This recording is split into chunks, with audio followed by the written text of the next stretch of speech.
Welcome back to the Violin Chronicles. In this episode, I will be talking to Julian Thompson, cellist extraordinaire, who has been playing with the Australian Chamber Orchestra since 2006. Overly accomplished musician that he is, we are going to concentrate on his instrument in this interview. What is it, I hear you asking? Well, I will let him do the honours. I'm Julian Thompson. I play cello with the Australian Chamber Orchestra for the last 20 years. Wow. And what instrument do you play? So I am lucky enough to have had in my hot hands for probably about the last 8 years a beautiful 1729 Giuseppe Guarneri cello, which I understand possibly has a slightly complicated provenance. Do you know when it sort of changed identity? I don't know exactly when. I just know that there's been quite a lot of speculation that the hand of Del Gesu may have played a part in the table of the cello and maybe the scroll as well. So it's that cello. I think it's really late. And there's another cello that certainly has a lot of Del Gesu, a different form. Apparently, that one. This one's still in the older form. The fathers, the Filius Andrea. That's right. But the experts out there seem to say that, because of some of the features, the specific features of the wood and the scroll and maybe the F holes as well, that they think that there's certainly the hand of Del Gesu in part of this cello. So that's pretty special. Yeah, because there's the other cello is the Messias, I think it's called, where they say it's all Del Gesu. So there's this sort of idea that he never made cellos, but he has indeed made a cello, a full one, and then why not bits of one? Well, I guess you can imagine if he's around working in the workshop and Giuseppe's getting older, then you would imagine there would be, I guess, an increasing amount of work done. And there's also been talk about, and you probably know a lot more about this, about sort of illnesses at various points and whether that meant that Giuseppe wasn't in the studio for a while and then, Del Gesu maybe had to take the reins there more solidly for a period. Yeah, so what happened was Del Gesu, he moved out of home when in 1722 he left. And his brother, Pietro of Venice, had left in 1717 to go to Venice. So it was just him. His dad was kind of really bad with money and pretty much very heavily indebted. So Del Gesu was like a young man. He was married, and so he moved away because it was just a black hole, basically, working in his dad's workshop because he owed so much money to so many different people. Yeah. So he moved away, but then in 1729, 1730, when your cello's made, he was very ill. He went to hospital, and normally if you went to hospital then, it was like you were dying. Yeah. You didn't want to hang around in a hospital. But then he sort of miraculously recovered. He comes home, but he couldn't really make a full instrument again. Right. He could make scrolls, but that was it. And then Del Gesu sort of comes back to help his father because his parents are sort of in a bit of dire straits at that point. Yeah. And so you can imagine that there was just this cello. It just needed the belly made, and he finished it and put the label in. And the other cello that is like 100% Del Gesu, that they say it's 100% Del Gesu. The label is 1731, so that's 2 years later. Right. And that's the very last label of the father, of Filius Andrea, that we sort of know of. So maybe he was there and he was like, look, I'm just going to make this cello, puts his dad's label in, and that's it. That's the end of the father's sort of official work. Output. But yeah. It can make sense that the belly was made by Del Gesu because the way instruments were made then are different to how they're made today. They were made in a different order of steps. Mm-hmm. So, for example, today you'll make the rib structure, you'll make the front and the back, so then you've got the body, and then you make the scroll and you put the scroll, like you encrust the scroll in, you stick the scroll on. But the Renaissance, the Baroque instruments, you made the rib structure, then you made the scroll, and then you nailed the scroll onto the rib structure. So you had sort of like looking like a bit like a tennis racket. Then with that frame, you made the back. You finished the back. You stuck the back on. And then the very last step was to make the belly. Right. Yeah, right. So maybe the scroll, the ribs, and the back were made, and the label was already in. Maybe that label was already in. And then when Del Gesu comes back, like maybe a year, maybe if he comes back in 1730, say, he just goes, I'll just finish it. I'll make the belly. Yeah. And that's it. Get that thing finished and sell it, try and get out of a bit more debt. Yeah. And maybe there was one more bit of cello, because you can tell, like, is the wood on your instrument, it's quite mismatching, isn't it? Like the ribs aren't the same as the back and the. Yeah, so it's an interesting cello for sure. It's the front of it is I think it's 3 pieces, but it's actually quite hard to see because the grain is really well matched. It's really fine grained on the front and kind of even across. But then the back is this really coarse grained. I think, is it poplar?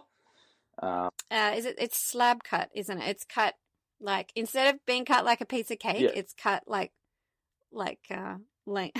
you cut straight across the. Yeah, so it's a totally different texture, the back. Really different. And it's got this, like, it's almost like someone, I'm not quite sure what's happened at the bottom, but it's like someone's left an iron on it. It's got a really different colour of varnish down the bottom, much darker, kind of the shape of an iron.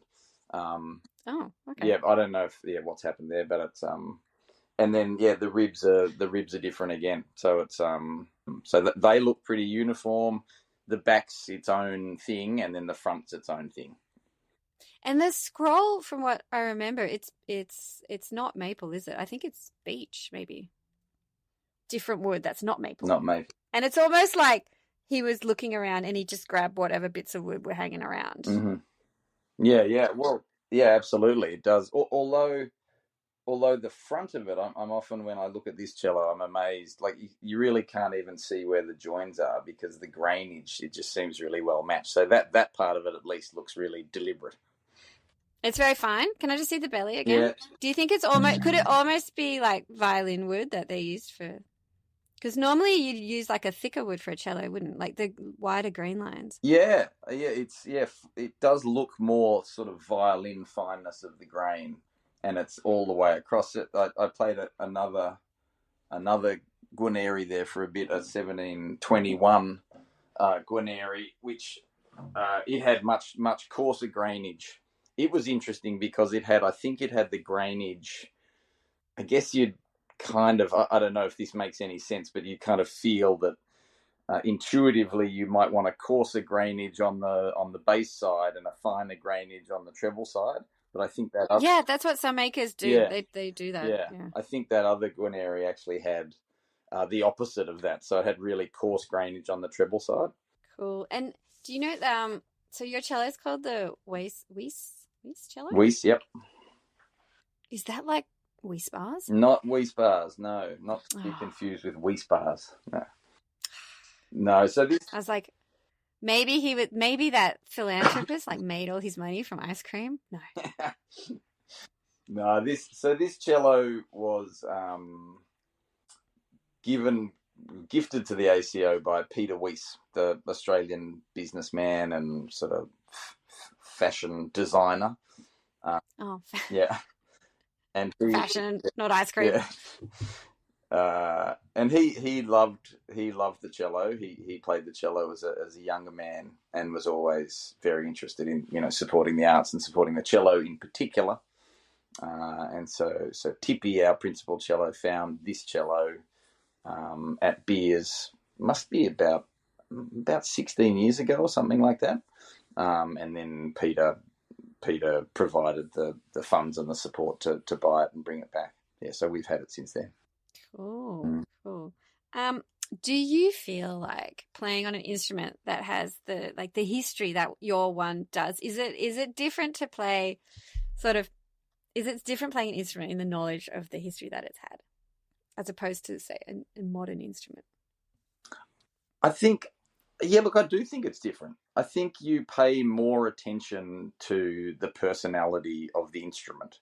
There's something about the gravitas that the tool brings to the table that makes you pay attention and maybe work a little bit harder to find the voice of that instrument or to match your voice with the voice of that instrument.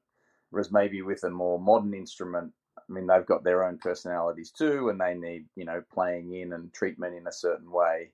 But maybe in some ways you feel a bit more like you bring your personality to that relationship, and you try and shape the instrument to your personality because it's young and malleable, and hopefully it'll develop into the traits that you would like the instrument to have. Whereas playing this, almost 300-year-old Guarneri, it's got pretty strong ideas about what it likes to do and what it doesn't like to do, and then you sort of mold your playing quite a lot around its strengths. Yeah. Wow. Do you reckon you're going to do something for its 300th birthday? It's coming up. Yeah, we're gonna have a massive party. It's gonna be a blinder, and the cello can just stand in the corner. Yeah. Give it a drink. Yeah, exactly. Wedge a little champagne. Yeah. Yeah, no, look, it's a really beautiful cello. I think having the softer back gives it some really interesting characteristics. It needs a lot of warming up and a certain kind of playing to make it really sound its best. And somehow I feel like, and this is just intuitive, I feel like that's partly to do with the strength of the wood in the back that needs a different kind of treatment. Yeah. It'll probably have bigger thicknesses, I imagine, as well. Right. With slab cut wood, normally you have to leave it a bit thicker. Yeah. Because it's less structurally strong than. So what's it been like, your journey playing with the instrument? What was it like when you first? Do you remember the first time you played on it? I do. Yeah, I do. I mean, that would have been in the early days when it came out to Australia, and we all had a go on it then. And this cello, it's just one of those really cello-y cellos. There are cellos out there that have a really sort of tenor voice, and there are some cellos out there that have a really bassy voice. And I think this cello just has that archetypical, beautiful, strong, woody, rich, cello-y voice in the kind of baritone register. Super silky, even across the board, beautifully woody textured. You can really hear the wood in this cello. And it's a really sort of tactile cello to play. You can really get into it and feel a lot with your hands, certainly more than some other cellos that just kind of go and do their own thing. Yeah, so for me, this cello really has a really sort of archetypical cello-y voice. Yeah, it has those sweet, sexy low tones, and it's got all the sweet tops as well. This cello, you have to especially up the top. It's one of those cellos that you can kind of dig into as hard as you want and can, and it'll still keep giving you rewards. A bit like, I mean, I know some of these, the Del Gesu violins, you have to attack them quite differently to the way you attack some of the Strad violins, for example. The Strads just sort of go, and you have to give them enough space to go. Whereas the Del Gesu violins, you can really dig deep and just keep digging deeper, and it just keeps punching out the good sound. I think it's probably the same with violins, but some cellos, once you start the string speaking, you have to be cautious with how much you manipulate the string vibrational sound, because it can almost disturb the frequency that's resonating inside the belly. And so if you're not careful, you can actually make complications. Whereas this instrument, has beautiful internal resonance, but you can really shape the notes a lot within each note without having to worry too much about that disturbance. And do you find does it change a lot when you travel? Because you do a lot of travel, international travel. Mm-hmm. Does it do you now that you've been with it for such a long time, do you sort of know its little quirks, like what's going to happen to it if you go somewhere really dry or humid? No, it's she is a bit of a fickle mistress in that regard. I mean, look, all instruments are, but some more than others. Certainly this instrument, yes, I know its habits quite well. So there are certain climates that the instrument really loves and sounds great in. And so the cooler climates and drier climates are when the instrument really sits together and integrates its best. And yeah, so winter in Australia is great. Sort of shoulder seasons in Europe are great. What it really doesn't like are the hot, humid summers of Sydney. And so that's often a bit of a bummer because it's just like almost like you would imagine. It's like the wood becomes a bit soggy, you know. I mean, even though I keep it in a pretty climate controlled environment, it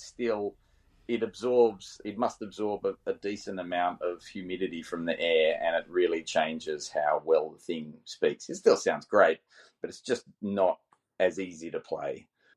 And then of course you go from a hot, humid Australian summer to a cold dry European winter, and then the wood has to adjust to that again. So as a player, you just have to be very sort of understanding and nurturing of the instrument, and push it as far as you think it can be pushed, but not push it too far, and work around changes. Yeah.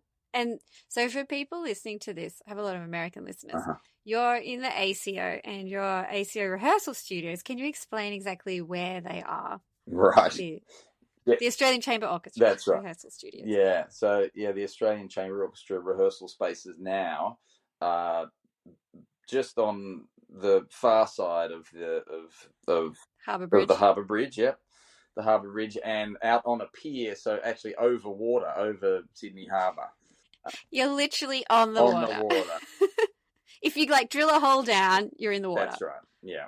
So it is a potentially humid environment. It's all climate controlled inside. It's a brand new building, right? Brand new building. It's beautiful. But Sydney does get pretty humid over summer. But I lived in Indiana for a while, and I was very surprised the first summer I had in Indiana. It was like 100% humidity and 35 degrees. It was a total surprise, and winter was like -10 and snow. Yeah. At the same time, maybe the fact that it goes through these changes, it's part of how the instrument ages, I suppose. I don't know the difference. It'd be interesting to see the difference. It's hard. You can't really do a control test. Every instrument's different, but to have instruments that sit in museums all the time and are not particularly played, but have really controlled temperature, as opposed to one that's out and about. Yeah. Well, you have to imagine it must be.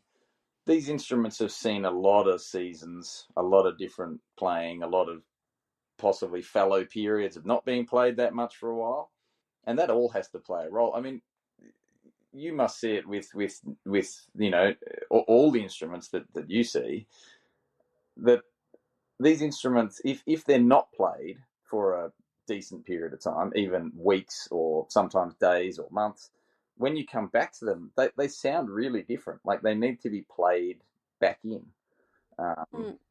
And so, I always think that, the cumulative vibrations of almost 300 years of playing different things at different pitches with different strings in different places, it has to play a role on the evolution of that wood and how it fits in that form. Yeah, they're almost like little living beings, and it's made with an organic product. And and I like the fact that it's almost impossible to do, to approach it scientifically. You can't there's no control. Every instrument is different. You can control things to a certain point, but at the end of the day, it's like saying, all my kids are the same. Yeah. Like, because I'm, every instrument is different, will react differently, depending on what's happening to it. And you could use the same materials, same person, same thing. You'll end up with something completely different. Yeah, absolutely. Yeah. They all have their own DNA, which I like.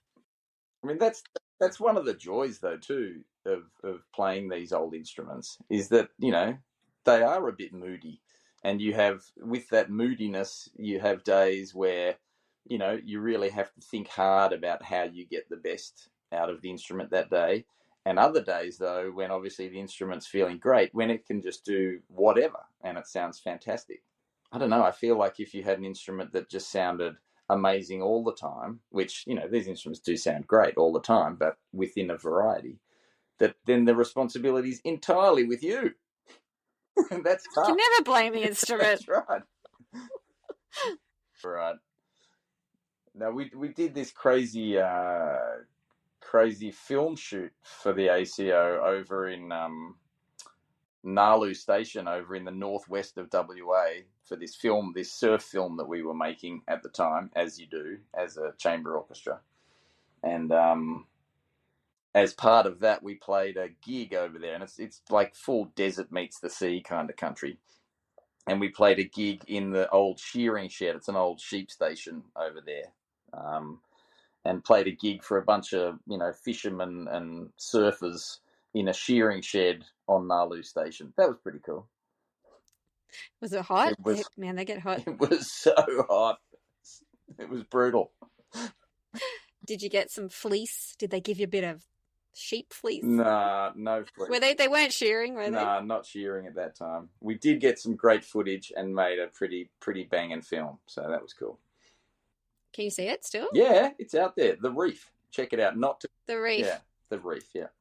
It does look pretty much every summer season. I need to get the edges re-glued in some spot or another. So that's just a yearly cycle. That's crazy. Oh, that could be your sweat. You could have corrosive sweat. I've heard about this corrosive sweat. Is it up the top there? No, it tends to... Acidic. You could have acidic sweat. Yeah, no, so this one has a little plastic overlay on that left side. Right. It tends to be... And so this is something I wonder about too, that different people and how they play create different stresses on different instruments. Because I find, the cellos that I play... maybe because of how I play, and I sometimes I play a lot of pizzicato stuff, and they always seem to open in about the same spot. Oh, that's interesting. Yeah. And maybe your bow stroke and the bits that you make vibrate on the instrument. That's right, and it's on these Guarneris, but also on my modern instruments as well. And they often come open in exactly the same spot and need to be re-glued every season. Oh, that's so interesting. Mm-hmm. Yeah. So you're like, no, it's my your style of ungluing. That's it. Yeah. I'd like to thank Julian for speaking to me and taking the time to tell us about his instrument. Then this is the end of this episode, but join me for the next episode where we continue on with the life and times of our hero, Guarneri del Gesu. Remember to sign up and subscribe so you'll always know when new episodes are coming out. And a big thank you to my Patreons once again. If you're not a member of Patreon, go over to patreon.com/The Violin Chronicles and sign up for extra content and extra episodes that you won't get on the other platforms. If you are a Patreon, stay with us because we're about to have our discussion about how the instruments in the Baroque period were made differently. The construction technique was in a completely different order than it is done today. And we'll also see how Guarneri del Gesu made his molds and some little secrets of construction that he had going on. And I'll leave you with him playing a bit on his cello, of course. This is the Song of the Birds, a traditional Catalan carol